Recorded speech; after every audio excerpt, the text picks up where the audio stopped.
Good afternoon, Ms. Jones and Ms. Buckner. Today I'll be presenting my English 10 and World History presentation of learning. I'll begin with my English 10, which I'll be doing a character analysis on the character Guy Montag from the book Fahrenheit 451 by Ray Bradbury. Fahrenheit 451 is about a dystopian society where if you are caught, where the books are forbidden and illegal to the point where if you are caught breaking this law, firemen are sent to your house to burn what's in your house in order to burn what is in the books that are inside. The character I will be analyzing is Guy Montag. He is a caring individual who is curious about the world around him and enjoys taking risks and living his life unpredictably. The reason I chose him is because his character actually really stood out to me.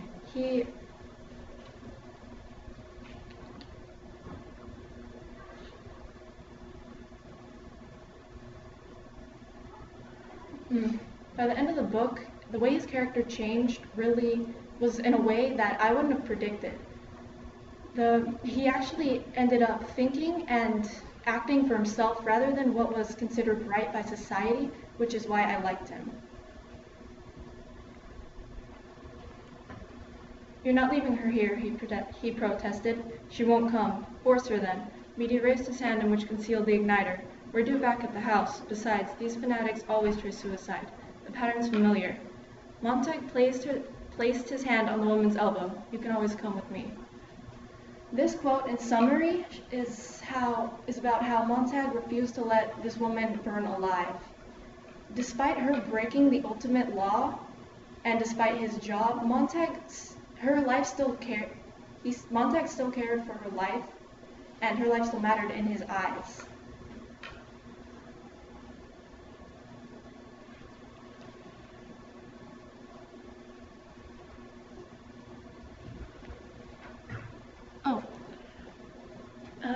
The reason he still cared about her, and he wouldn't have spoken up if he didn't, let alone be this persistent about it.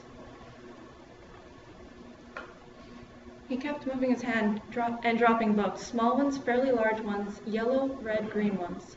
When he was done, he looked down upon 20 books lying at his wife's feet. This shows how Montag didn't just take the one book from the woman's house, but he has in fact been hiding 20 more. His curiosity got the best of him, and throughout his life as a fireman, he has been collecting these books because he was curious about what exactly he had devoted his life to destroying.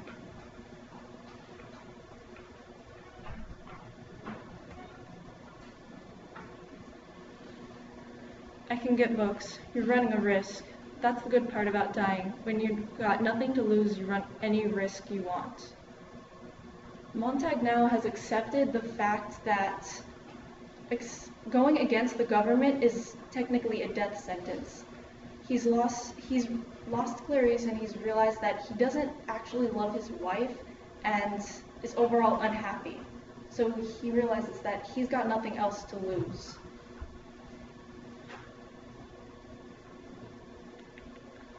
He also realizes that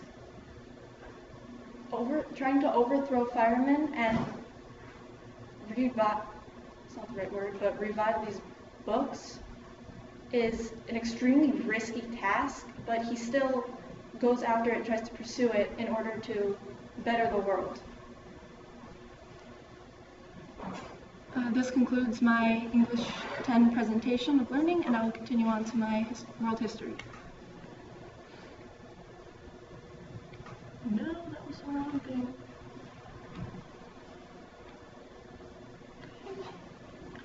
I'm now presenting world history, which is on essential skill 4, imperialism.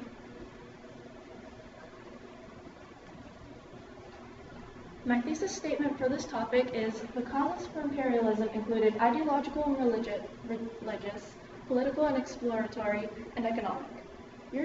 European and American empires used these causes to enhance racial inequalities. Religious and ideological both have to do with racism itself. Since the British imperialized India, they, oh wait, I messed up. Let me restart the slide. Religious and ideological both have to do with racism itself. White men believed it was their job to spread Christianity to other lands and convert their people. They believed they were superior and able to do this, which is called social Darwinism. Since Britain imperialized India, they thought it would only be right to spread their religion to the country's people. This in fact led to a rebellion because India's people were mostly Hindu and Muslim.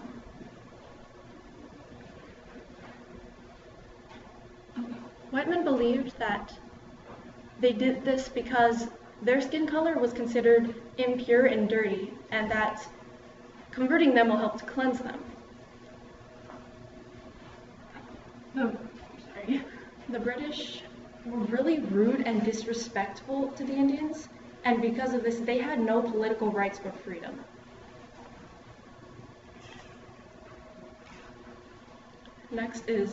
Second is economic.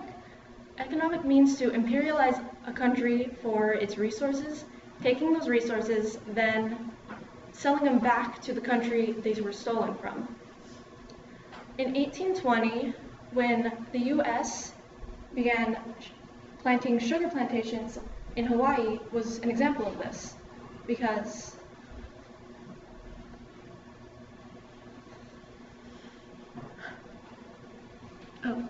since this was not officially America's land, once they had sold Hawaiians the sugar they had been growing there, they had already gained a lot of power, because the Hawaiians would be giving the US their money just to receive their own resources back. This sort of power, as small as it may seem, actually plays a larger role, because later on, when the US took over Hawaii's land, this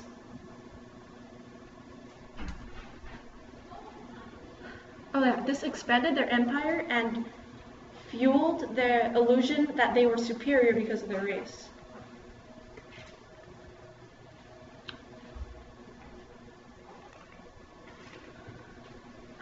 Political and exploratory is power is pride and land is power. The scramble for Africa supports this entirely.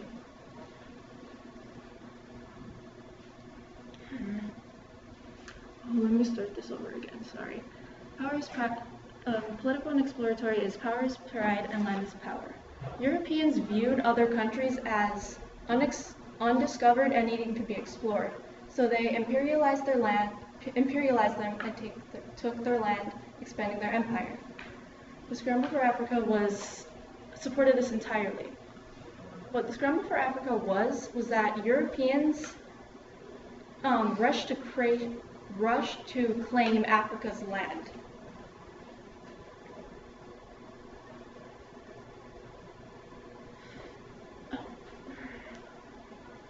Where there is land, there is power, and that is the source of a nation's pride. And because of their pride, the pretentious people of these countries believe that they were superior over anyone who is not them, or in this case, people of color. This concludes my Semester 1 presentation of learning for English 10 and World History. Thank you very much.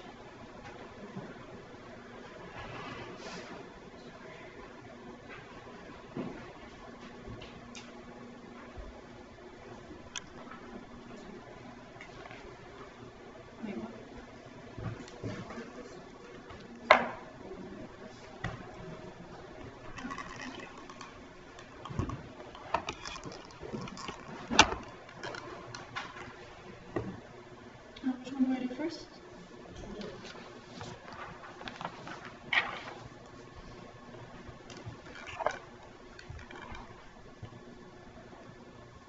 Can I turn this on? Push the source search.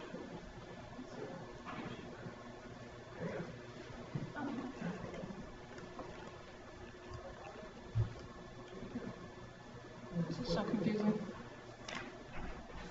Turn it.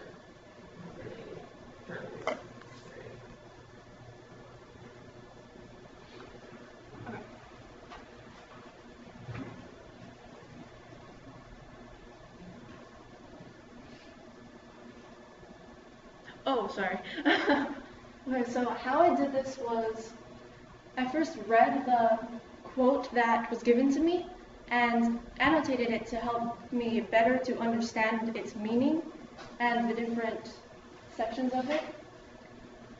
Then the way I answered it was I first answered with the thesis statement that answered the question I was given. And after that, I supported my thesis with evidence directly from the quotes. And I can't think of the right word. I'm just going to say analyze because I can't think of the word. But analyzed the quote and gave its meaning. Yeah.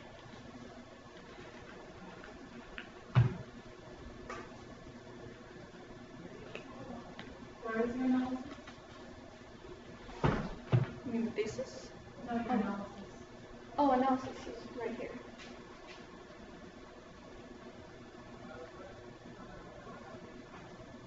Why would it be better for the citizens if the government took no part in the economy?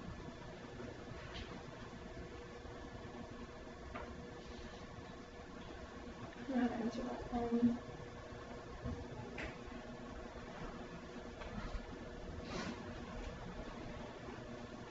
Because the people's work,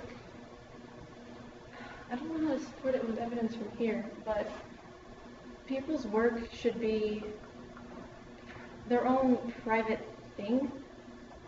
Like, I don't exactly know how to answer that.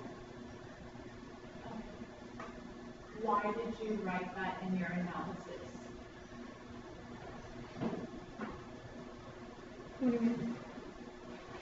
Write this? Mm-hmm. Because that's what Adam Smith believed. I don't.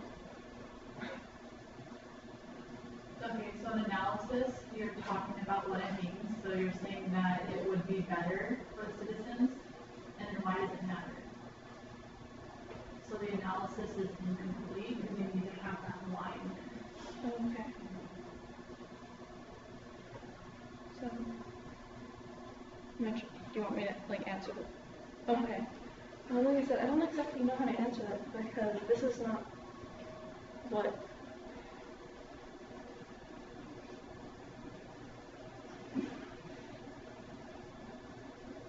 Why would it benefit the people to have no government involvement?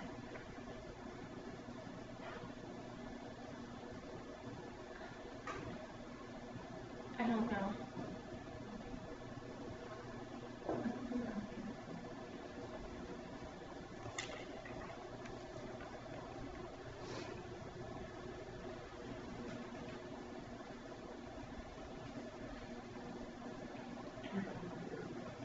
Huh?